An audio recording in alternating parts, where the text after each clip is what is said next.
Welcome students. आप सभी लोगों का एक बार फिर स्वागत है।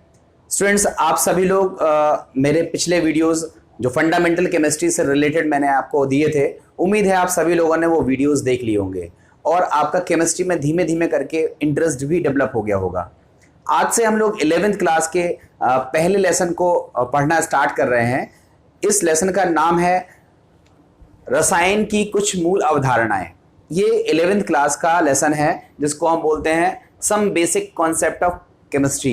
एनसीईआरटी सिलेबस में जो भी बोर्ड है सबका ये पहला चैप्टर है, some basic concept of chemistry.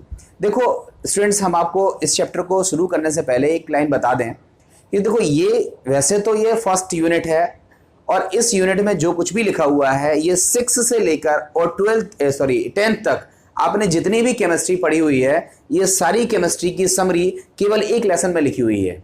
आपने 6th लेवल पर भी केमिस्ट्री पढ़ी है, 7th लेवल पर भी केमिस्ट्री पढ़ी है और तब आपका लेवल मेंटल लेवल उतना ज़्यादा नहीं था, इसलिए थोड़ी थोड़ी सी केमिस्ट्री आप लोग 6th-7th पर पढ़ते थे। कुछ लोग याद कर लेते थे, कुछ लोगों को ये चीज़ समझ में नहीं आती थी और 9th-10th लेवल तक आते आते थोड़ा बहुत कुछ इंटरेस्ट बना भी होगा या फिर हो सकता है पूरा इंटरेस्ट चला गया हो।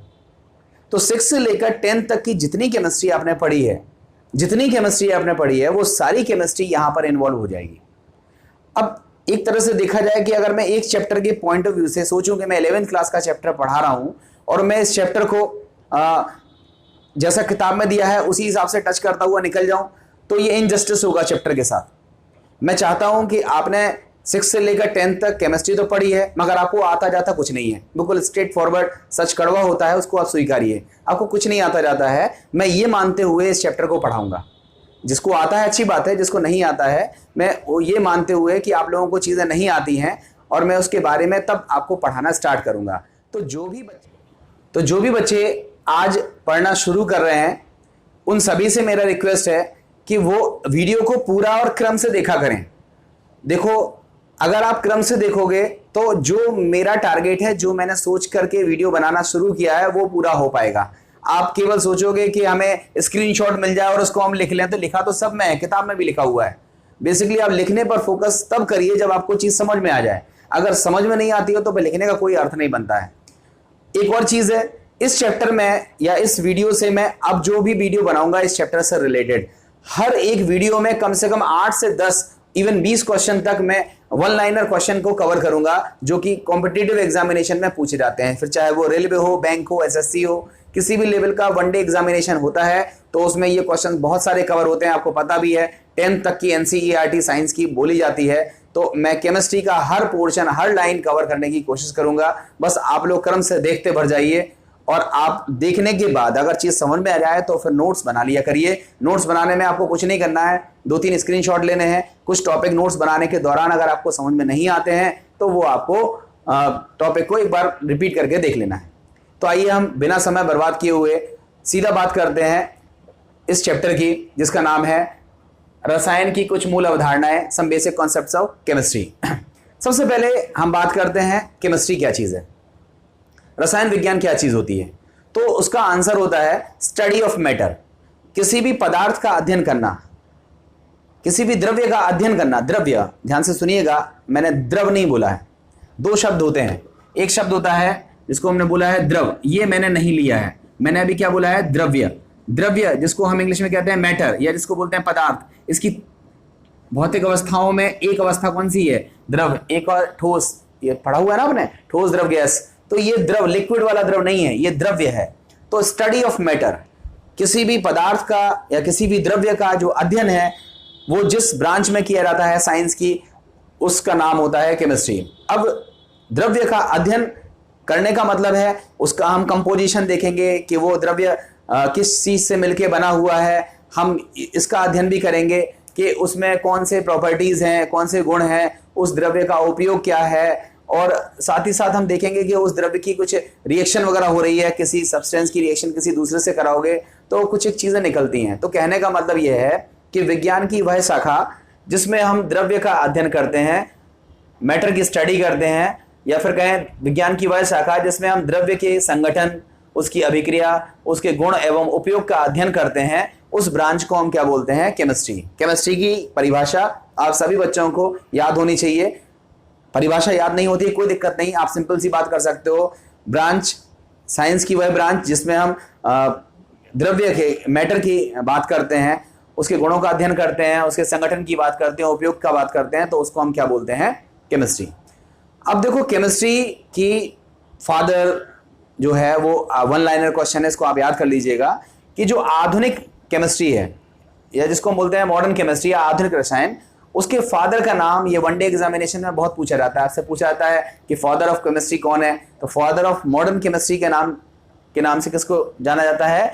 लेवोशिए को। तो लेवोशिए फादर ऑफ केमिस्ट्री है। इसके बाद आप देखें ब्रांच ऑफ केमिस्ट्री, रसायन विज्ञान की कौन सी शाखाएं होती हैं? तो देखो रसायन विज्ञान की 12th लेवल में आपको 3 शाखाएं पढ़नी है, 3 शाखाएं हैं 12th लेवल पर। वो कौन कौन सी है? सबसे पहली शाखा है इनऑर्गेनिक केमिस्ट्री, जिसको हम बोलते हैं अकार्बनिक रसायन। अकार्बनिक रसायन में हम किसका अध्ययन करते हैं? Study of element, study of element, तत्वों का अध्ययन करते हैं। तत्वों का अध्ययन रसायन विज्ञान की जिस शाखा में किया जाता है उसको हम बोलते हैं इनऑर्गेनिक केमिस्ट्री। आप खुद से देखें, तत्व का मतलब है सोडियम है, फास्फोरस है, कार्बन है, नाइट्रोजन है। तो एलिमेंट का, पर्टिकुलर एलिमेंट का जब स्टडी करते हैं, उस एलिमेंट के कुछ कंपाउंड्स का स्टडी करते हैं, तो उसको हम क्या बोलते हैं? Inorganic chemistry. उसके बाद है फिजिकल केमिस्ट्री।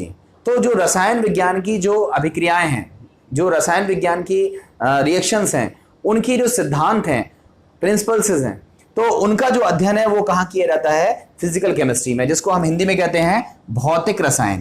ध्यान से समझिएगा, भौतिक रसायन में क्या है? जिसमें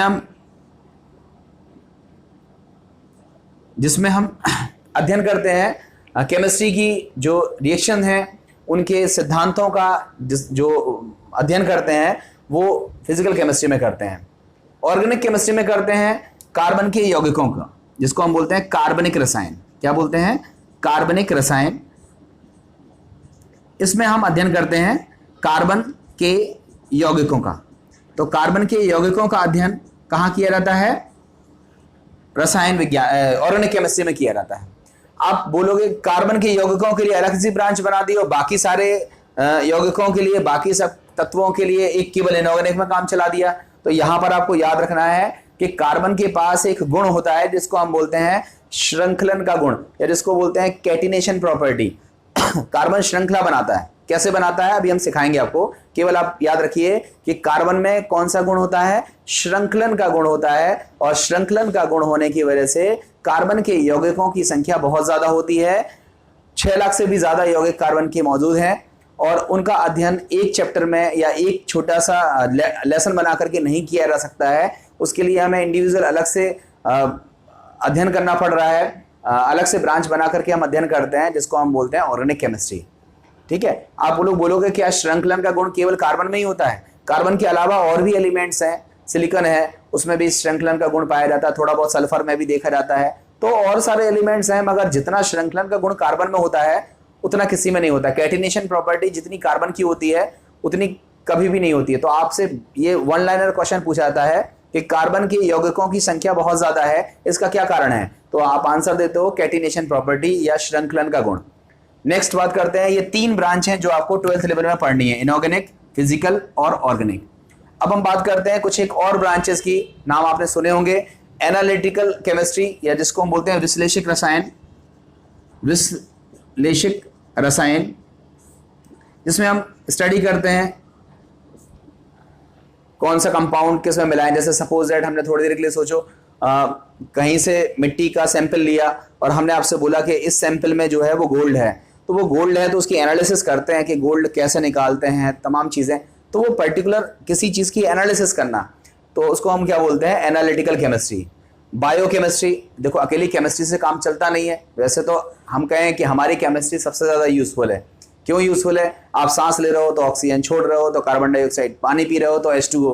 तो ये सारी चीज़ें आपके लिए जो दैनिक जीवन की जितनी भी समस्याएं हैं या जितनी भी आपको उपयोग है, उन सभी में कहीं ना कहीं क्या है? केमिस्ट्री। हर जगह केमिस्ट्री है। अब उस केमिस्ट्री में जब तक कोई दूसरा सब्जेक्ट टच नहीं होता है तब तक वो केमिस्ट्री काम की नहीं होती। हमने बोला कि प्रदूषण ज़्यादा हो गया, तो प्रदूषण ज़्यादा हो गया, तो प्रदूषण ज़्यादा हो गया, मगर जब हम लोग सांस लेते हैं तो उससे हमारे जो सिस्टम है, जो हमारा अंदर का जो तंत्र है, वो डिस्टर्ब होता है। तो कहीं ना कहीं बायोलॉजी जब उससे रिलेट हो जाती है तो उसको हम क्या बोलते हैं, बायोकेमिस्ट्री। फिजिक्स जब रिलेट हो जाती है तो क्या बोलते हैं, फिजिकल केमिस्ट्री। बायो रिलेट हो गई तो बायोकेमिस्ट्री।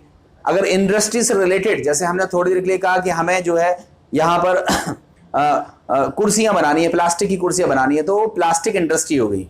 ठीक है, जैसे हमने आपसे बोला कि नहीं हमें यहाँ पे कपड़े बनाने हैं, तो वो क्या हो गई कि वो गवर्नमेंट फैक्ट्रीज हो गई। ठीक है, तो कहने का मतलब ये हुआ कि कुछ एक जितनी भी फैक्ट्रीज हैं उनमें भी केमिकल यूज हो रहा है। तो अगर हम फैक्ट्री का अध्ययन करते हुए, पर्टिकुलर किसी फैक्ट्री को लेते हुए अगर अपनी केमिस्ट्री की स्टडी करते हैं तो उसको हम क्या बोलते हैं, इंडस्ट्रियल केमिस्ट्री।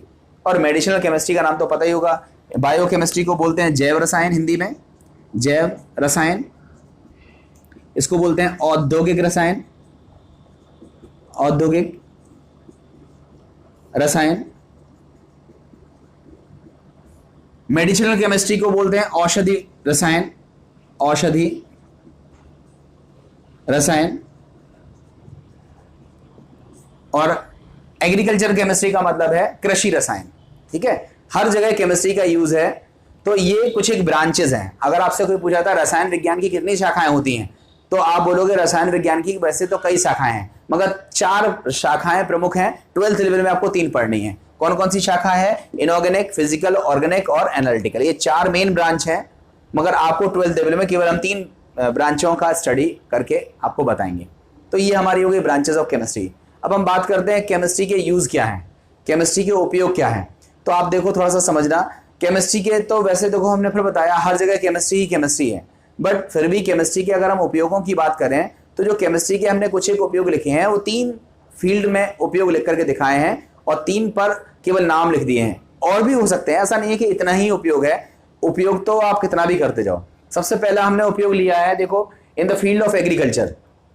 जो कृषि में जो रसायन केमिस्ट्री का यूज होता है तो उसको हम बोलते हैं कृषि क्षेत्र में रसायन विज्ञान का उपयोग। आपको पता है, देखो नाम सुना होगा उर्वरक, देखो देखा भी होगा, हम यूरिया डालते हैं, डीएपी डालते हैं, ठीक है, अमोनियम ट्राइफॉस्फेट डालते हैं। तो बहुत सारे उर्वरक हैं जो आप अपने खेतों में फसल को उत्पादन बढ़ाने के लिए डालते हो। तो वो जो उर्वरक हैं वो बेसिकली क्या चीज है, वो भी तो केमिकल्स हैं। तो आपने देखो उर्वरक डाला, उसके बाद आप देखो फसल बड़ी हो जाती है तो कीटनाशी डालते हो कि भाई कीड़े उसको खा ना लें। ठीक है, हो सकता है कभी कभी ऐसा सीजन आ जाता है कि उसमें फफूंद सी लगने लगती है, तो आप ऐसे कुछ केमिकल्स डालते हो जिससे वो फफूंद नहीं लगती है। तो इस तरह से हम देखते हैं कि जो एग्रीकल्चर फील्ड है उसमें बहुत सारे हम केमिकल्स डालते हैं। तो उन सारे केमिकल्स को जितना भी लिखा हुआ है बोर्ड पे सबको डिटेल में हम लोग पढ़ने वाले हैं। मतलब आज नहीं, बट 11th-12th में हम आपको हर चीज आपको सिखाएंगे। बट फिलहाल तो यहाँ पर थोड़ी सी बातें लिखी हुई हैं कि in the field of agriculture, agriculture की फील्ड में केमिस्ट्री का उपयोग क्या है। देखो उर्वरक है, कीटनाशी है, फफूंदनाशी है और परिरक्षक है। बहुत इंपॉर्टेंट है। देखो उर्वरक में देखो बहुत सारे उर्वरक पड़े हुए हैं। आप एक, मैंने बोला था 1 लाइनर क्वेश्चन में यहाँ पर दूंगा, तो एक क्वेश्चन याद रखिए कि नाइट्रोजन युक्त उर्वरक का एक नाम है यूरिया। यूरिया नाइट्रोजन युक्त उर्वरक है और यूरिया में नाइट्रोजन की प्रतिशत मात्रा 46.6% के आसपास रहती है। तो सबसे ज्यादा नाइट्रोजन युक्त उर्वरक का नाम कौन सा होता है, यूरिया। आपसे पूछा जाता है सबसे ज्यादा नाइट्रोजन युक्त उर्वरक का नाम कौन सा है, यूरिया। तो यहां पर ये हो गया। कीटनाशी आपको बताया, फफूंदनाशी हमने आपको बोला है, इंसेक्टिसाइड्स बोलते हैं, फंगिसाइड्स बोलते हैं। परिरक्षक, ये बहुत इंपॉर्टेंट है। परिरक्षक ये पूरा 12th क्लास में फुल डिटेल के साथ हम लोग पढ़ेंगे। परिरक्षक मतलब प्रिजर्वेटिव। आप खुद से देखो, जैसे आपने देखा होगा कि आपके घरों में कोई सामान बना, ठीक है, सपोज दैट हम आइसक्रीम की बात कर लेते हैं। ठीक है, आइसक्रीम है तो वो 2 दिन, 4 दिन, 5 दिन, 10 दिन तक फ्रिज में रखी हुई है, मगर बहुत ज्यादा पुरानी हो जाती है तो आप नहीं खाते हो, कहते हो कि नहीं खराब हो गई होगी, होता है ना। तो मगर आप देखो कि बाहर जो आइसक्रीम मिलती है वो तो 3 महीने, 4 महीने, 5 महीने पुरानी रहती है, मगर वो चीज खराब नहीं होती है। आप समझ रहे हो ना। जैसे आम है उसको काट करके आप रख दो तो 2-4 दिन, 5 दिन में सड़ जाएगा, खराब हो जाएगा। मगर जब आप उसमें अचार बनाते हो तो वो अचार तो काफी दिन तक चलता है। तो कहोगे उसमें क्या हमने डाला, नमक है, तेल है। तो ये कुछ प्राकृतिक परिरक्षक हैं जो प्रकृति ने हमें दिए, और कुछ एक ऐसे परिरक्षक होते हैं जो हम बाहर से बनाते हैं। तो ऐसे पदार्थ जो चीजों को सुरक्षित रखने में सहायता करें, चीजें लंबे समय तक सुरक्षित रह पाएं जिनको मिलाने से, उनको हम क्या बोलते हैं, परिरक्षक। डिटेल में हम आगे सिखाएंगे। ठीक है, तो ये परिरक्षक है। ये सब एग्रीकल्चर की फील्ड में यूज होने वाले केमिस्ट्री का यूज है। उसके बाद देखो दूसरा यूज है in the field of industries. देखो इंडस्ट्रीज में ये सब आपके 12th के सिलेबस में है। Cement industry, glass industry, soap and detergent industry, ठीक है, उसके बाद आपका वस्त्र उद्योग और पेंट उद्योग। तो ये सारे के सारे जो फैक्ट्रीज हैं, इन फैक्ट्रीज में ऐसा नहीं है कि इतनी ही फैक्ट्रीज हैं, फैक्ट्रीज तो बहुत हो सकती हैं, मगर मैं बोर्ड पे 4-5 लिखा हूं और स्पेशली वो लिखा हूं जो आपको 12th में मैं पढ़ाऊंगा। तो इस इंडस्ट्रीज में भी केमिस्ट्री का पर्याप्त उपयोग है। अगर हम बात करें मेडिसिन की, औषधि में, देखो औषधि में कितना सारा उपयोग है। आप देखो औषधि में मैंने सबसे पहले वही नाम लिखा है जो अभी आजकल चर्चाओं में चल रहा है, हाइड्रोक्सी क्लोरोक्विन। तो हाइड्रोक्सी क्लोरोक्विन बेसिकली देखो ये जो मेडिसिनल केमिस्ट्री है ये मैं बहुत डिटेल में पढ़ाऊंगा आपको। औषधि जो है वो 12th क्लास में है और जितनी भी लेवल पर आपका एनसीईआरटी में दिया है उससे कहीं ज्यादा लेवल पर आपको सिखाऊंगा मेडिसिनल केमिस्ट्री। बट अभी आप यहां पर थोड़ा समझिए, ये जनरल नॉलेज का क्वेश्चन है। हाइड्रोक्सी क्लोरोक्विन दवा का उपयोग किस इलाज में, किस रोग के इलाज में किया जाता है? तो बेसिकली ये मलेरिया की दवा है, मगर अभी जो आपका कोरोना वायरस चल रहा है उसके इलाज में भी इसका उपयोग किया जा रहा है। उसके बाद स्ट्रेप्टोमाइसिन है, पैरासीटामोल है, एस्प्रिन है, नाम सुना होगा आपने, पैरासीटामोल, एस्प्रिन, ये दर्द निवारक दवाएं हैं। एक एंटी वायरल भी है, बुखार भी इससे मिट जाता है। ये बहुत पूछा जाता है। एक का नाम है सिस्प्लेटिन, ये कैंसर की दवा है, बहुत पूछा जाता है। ये जनरल नॉलेज का बड़ा कई कॉम्पिटिटिव एग्जामिनेशन में पूछा गया क्वेश्चन है कि सिस्प्लेटिन दवा का उपयोग किस रोग के उपचार में किया जाता है? तो याद रखिए कैंसर के उपचार में हम किसका उपयोग करते हैं? सिस्प्लेटिन का। और दूसरा है एजिडोथाइमिडीन, जिसको हम AZT बोलते हैं। आपसे लिखा रहता है AZT दवा का उपयोग किस चीज के लिए किया जाता है? तो ये एड्स के उपचार के लिए प्रयुक्त होने वाली दवा है AZT, जिसको बोलते हैं एजिडोथाइमिडीन। तो एजिडोथाइमिडीन एड्स के उपचार में उपयोग होने वाली दवा है। तो इस तरह से हमने देखा, एड्स का नाम आपको पता होगा, एक्वायर्ड इम्यूनोडेफिशिएंसी सिंड्रोम। तो ये मेडिसिन्स में ये नहीं, ऐसा नहीं कि इतनी मेडिसिन्स है, लाखों मेडिसिन्स हैं। उन सभी को बनाने में हम अपनी केमिस्ट्री यूज करते हैं। तो केमिस्ट्री का यूज एग्रीकल्चर में है, इंडस्ट्री में है, मेडिसिन में है। अब देखो परिवहन में आपको पता है, देखो पेट्रोल है, डीजल है, LPG है, पता है ना, पेट्रोल है, डीजल है, LPG है। तो ये सब क्या है? केमिकल्स ही तो हैं। तो ये परिवहन में भी हमारा केमिस्ट्री का यूज हो गया। आप देखो प्रदूषण नियंत्रण में आपको पता है, देखो कि नाम सुना होगा आपने कि ओजोन की परत को नष्ट करती हैं। कौन सी गैसें नष्ट करती हैं? क्लोरोफ्लोरोकार्बन, जिसको आप कहते हो CFC। और CFC कहाँ यूज होती है? फ्रिज में और AC में। तो CFC जो है वो ओजोन की परत को नष्ट करती थी, मगर वैज्ञानिकों ने क्या किया? उसको नष्ट होने से बचाने के लिए हमने दूसरी गैसों को खोज लिया और दूसरी गैसें हम भरने लगे। तो इस तरह से हमने प्रदूषण को नियंत्रित किया नए केमिकल खोज करके। तो इस तरह से हम देखते हैं कि प्रदूषण के नियंत्रण में भी हमने केमिस्ट्री का यूज कर लिया।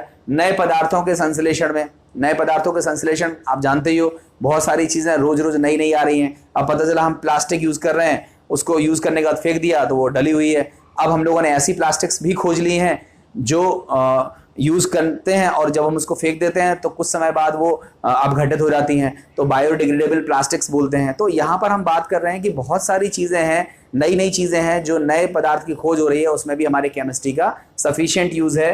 तो ये हमारी बात हो गई केमिस्ट्री के उपयोग की। तो देखो हमारा जो लेसन था उसका नाम था रसायन विज्ञान की कुछ मूलभूत अवधारणाएं।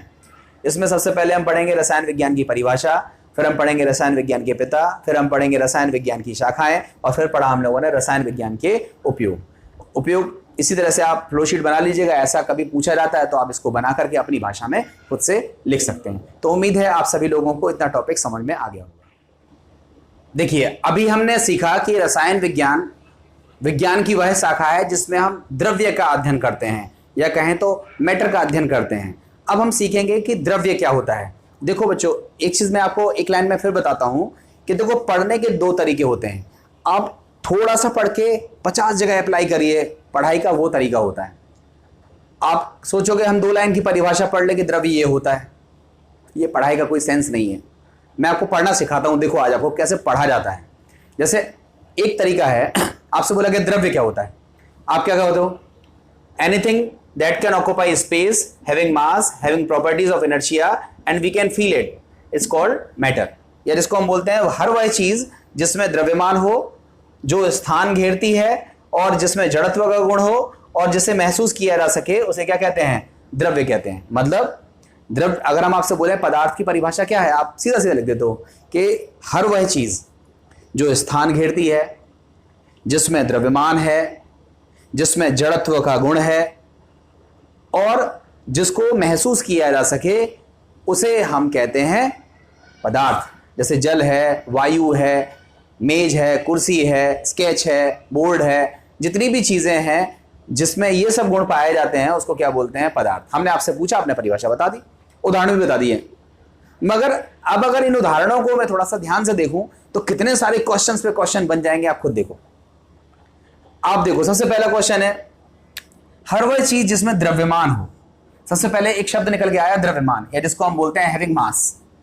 तो आपको सबसे पहले क्या आना चाहिए कि द्रव्यमान और भार में क्या अंतर है? नाम सुना होगा, द्रव्यमान जिसको हम बोलते हैं मास और भार जिसको हम बोलते हैं वेट। क्या अंतर है, क्या डिफरेंस है? तो द्रव्यमान जिसको हम बोलते हैं m और भार मतलब जिसमें गुरुत्वीय त्वरण से गुणा हो जाए, g से गुणा हो जाए। जैसे हमने आपसे बोला कि किसी वस्तु का द्रव्यमान 10 किलोग्राम है, इसका जो मात्रक है वो किलोग्राम होता है, ये स्केलर क्वांटिटी है, अदिश राशि है। और हमने बोला 10 किलोग्राम की वस्तु का भार कितना होगा, तो आप बोलोगे भार मतलब W, 10 किलोग्राम की वस्तु है और गुरुत्वीय त्वरण का मान होता है 9.8 मीटर प्रति सेकंड स्क्वायर। ये गुरुत्वीय त्वरण का मात्रक लिखा है मैंने, ठीक है। तो W बराबर कितना हो जाएगा? 98 किलोग्राम मीटर प्रति सेकंड स्क्वायर। तो ये हो गया, मतलब कहने का ये हुआ कि कोई हमारे पास वस्तु है, उसमें जितना भी कंटेंट, जितना भी पदार्थ मौजूद है, उसकी जो एक्चुअल मात्रा है उसको बोलते हैं द्रव्यमान। और जब उस द्रव्यमान में गुरुत्वीय त्वरण से, ग्रेविटेशनल एक्सेलरेशन से जब मल्टीप्लाई हो जाता है तो उसको हम क्या बोलते हैं? भार। अब आपसे क्वेश्चन पूछा जाता है कि भार कैसी राशि है, तो देखो भार में द्रव्यमान गुणा त्वरण है, गुरुत्वीय त्वरण है, और त्वरण एक सदिश राशि है। तो भार कैसी राशि हो गई? एक सदिश राशि। तो द्रव्यमान अदिश राशि है, भार कैसी राशि है? सदिश राशि है। अब आपसे क्वेश्चन पूछा जाता है कि किसी वस्तु का द्रव्यमान 10 किलोग्राम है पृथ्वी पर, तो चंद्रमा पर ले जाने पर उसके द्रव्यमान कितना होगा? तो द्रव्यमान नहीं बदलता है, चाहे जहां ले जाओ। तो वस्तु पर द्रव्यमान अगर 10 है तो चंद्रमा पर भी द्रव्यमान कितना हो जाएगा? 10 ही रहेगा। हमने आपसे बोला किसी वस्तु का जो भार है वो पृथ्वी पर 600 किलो है, सॉरी भार जो है वो 600 है, 600 न्यूटन कह सकते हो आप, ठीक है। तो जो हमारा भार है वो पृथ्वी पर कितना है? 600 है किलोग्राम मीटर प्रति सेकंड स्क्वायर।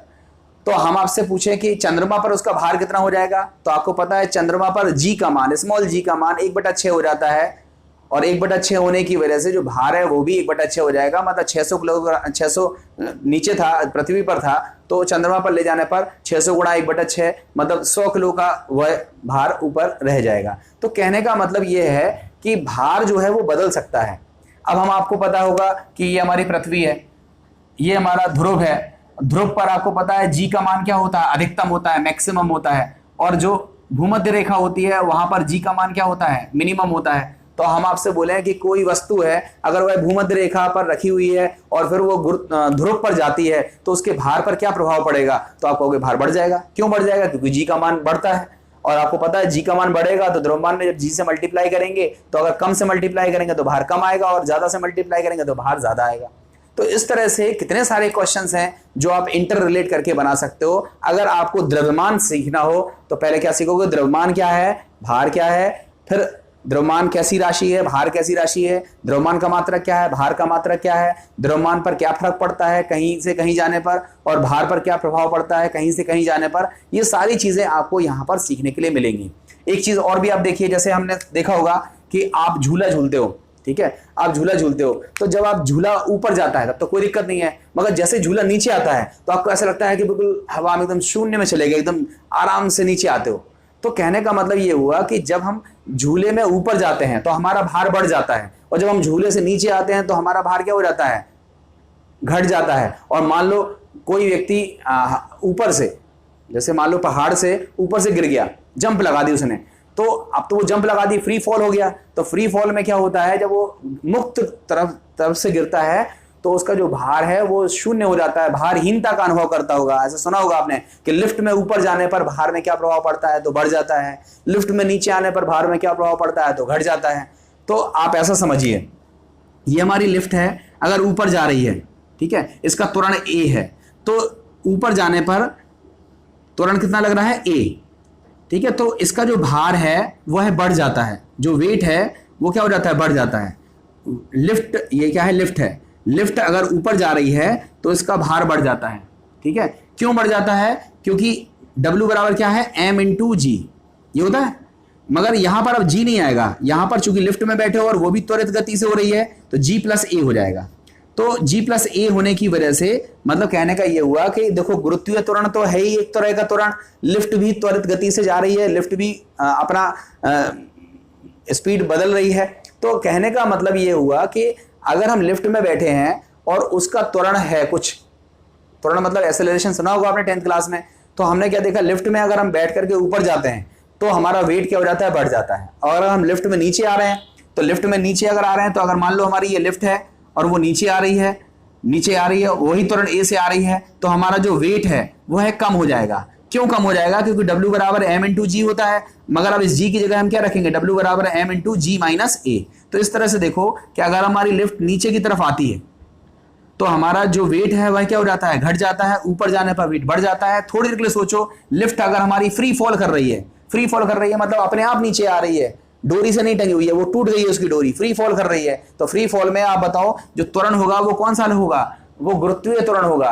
क्योंकि फ्री फॉल में कौन सा त्वरण लगता है, गुरुत्वीय त्वरण लगता है। तो बताओ g माइनस जी करोगे तो क्या हो जाएगा, m into g minus g, that is m into zero, that is zero. तो ऊपर से नीचे आने पर वेटलेसनेस की कंडीशन आ जाएगी, भारहीनता की स्थिति आ जाएगी। ये सारी चीजें आप यहां पर सीख सकते हो।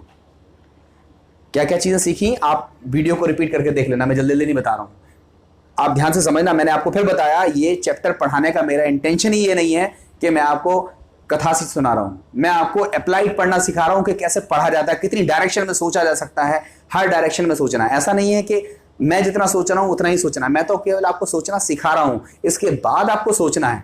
जितना सोचेंगे, जितना क्रिएटिव बनेंगे, उतना आगे जाएंगे। तो उम्मीद है कि आपको इतनी चीज समझ में आ गई होगी। तो जिसमें द्रव्यमान हो, अब बाकी चीजें तो आप समझ सकते हो, जो स्थान घेरती हो, स्थान घेरने का मतलब आप जानते ही हो। जिसमें जड़त्व का गुण हो, देखो जड़त्व के गुण को और मैं सिखा देता हूं। आपको पता होगा जड़त्व का गुण क्या होता है, या कह लो कि लॉ ऑफ इनर्शिया क्या होता है। तो लॉ ऑफ इनर्शिया के लिए आपने क्या पढ़ा होगा कि जो वस्तु विराम अवस्था में है वो विराम में रहेगी, जो गतिक अवस्था में है वो गतिक अवस्था में रहेगी, जब तक उस पर कोई बाह्य बल आरोपित नहीं किया जाता है। इसको बोलते हैं जड़त्व का नियम। और ये न्यूटन का फर्स्ट लॉ है, आपको पता होगा शायद, प्रथम नियम, द्वितीय नियम और तृतीय नियम आपने सुना होगा, क्रिया प्रतिक्रिया का नियम वगैरह सुना है ना। तो ये जड़त्व का नियम है। तो अगर कोई वाकई में मैटर है, पदार्थ है, तो वो जैसा रखा है वो वैसे ही रखा रहेगा। अगर वो गति कर रहा है तो वो गति करता रहेगा, यदि उस पर कोई बल न लगाया जाए। तो इसका मतलब उसमें कौन सा गुण होता है, जड़त्व का गुण होता है। यहाँ पर आपको जड़त्व सीखना है, जड़त्व का गुण कहा तो फर्स्ट लॉ सीखना है, सेकंड लॉ सीखना है, थर्ड लॉ सीखना है। तो इस तरह से आप एक चीज से दूसरी चीज को इंटर रिलेट करना सीखिए। ये मत सोचिए कि आप फिजिक्स पढ़ रहे हो, ये मत सोचिए आप केमिस्ट्री पढ़ रहे हो। अगर आप इंटर रिलेट करके पढ़ोगे तो आपको पढ़ाई में मजा आने लगेगा। उम्मीद है आपको ये वीडियो पसंद आया होगा। अगर पसंद आया हो तो अपने दोस्तों तक इसको जरूर पहुंचाइएगा, लाइक कमेंट भी किया करिए। और मैं अब नेक्स्ट वीडियो में इसके क्लासिफिकेशन के बारे में डिस्कशन करूंगा। ये बहुत अच्छी क्लासिफिकेशन है, एक भी वीडियो मिस मत करिएगा, क्योंकि हर वीडियो एक दूसरे से इंटर रिलेटेड है। मैं फिर बोल रहा हूं, जब मैं वीडियो इंटर रिलेट कर रहा हूं, मैं विषय इंटर रिलेट करता हूं, तो फिर तो बात ही छोड़ दीजिए। इसलिए गैप मत करिए, पूरा वीडियो देखिए। अब आप स्क्रीनशॉट लेने के बाद अब लिखिएगा, पहले सुना करिए, समझा करिए, क्योंकि अभी आप छोटी क्लास में हो। जैसे जैसे आप बड़े हो जाओगे मैं आपके पढ़ने का तरीका बदल दूंगा। ठीक है, तो ले लीजिए। Thank you very much.